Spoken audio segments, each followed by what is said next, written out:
does carving a face into a squash and NaNoWriMo have to do with each other? You're about to find out. Welcome back.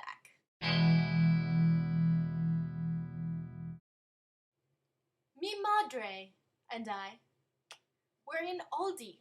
And if you don't know what Aldi is, picture a small box paved with yellow tiles and smelling of wet cardboard.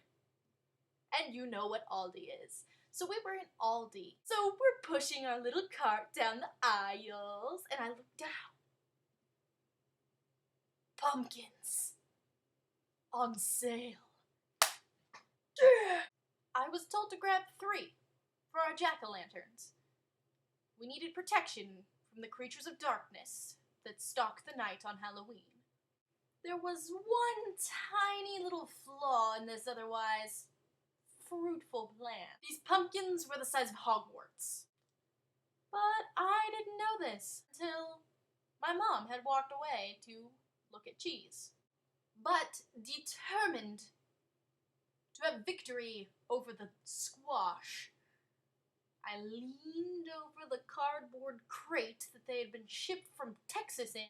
The first 2 I sort of rolled and scooped like that last little Cheerio in your bowl of milk. The third one was a little more stubborn. It was the biggest. It was fluffy.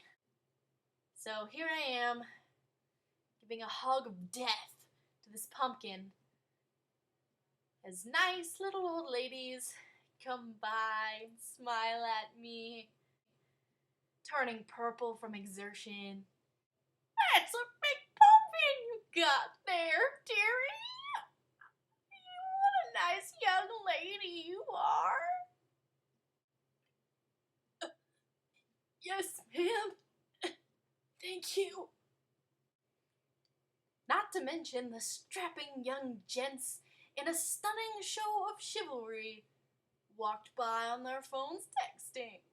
Eventually, after a few injuries of my foot and my arms and my legs and my back, I managed to squirm the rotund pumpkin into the cart.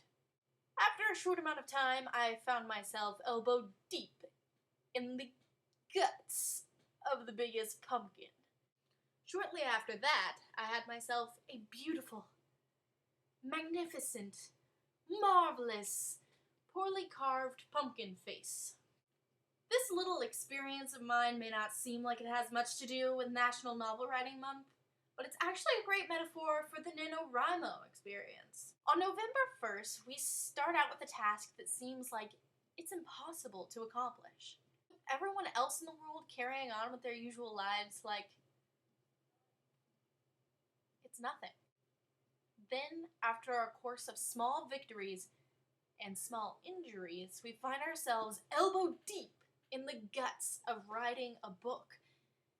And we're a little confused about how we got here and why we're doing it.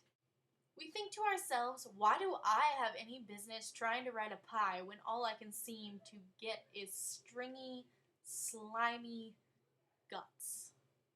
Then around week 3, after we've gotten through the innards of ourselves and our novels, we realize we're not making a pie. We're carving a face. As the last tooth in our literary pumpkin mouth gets rounded out, we realize what we made is something completely different.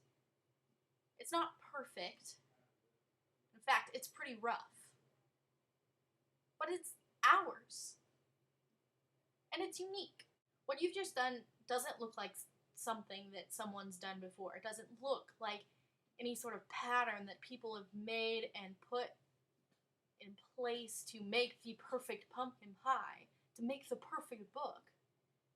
It's a unique piece of art that has a little piece of you in it. I'll see y'all on Halloween.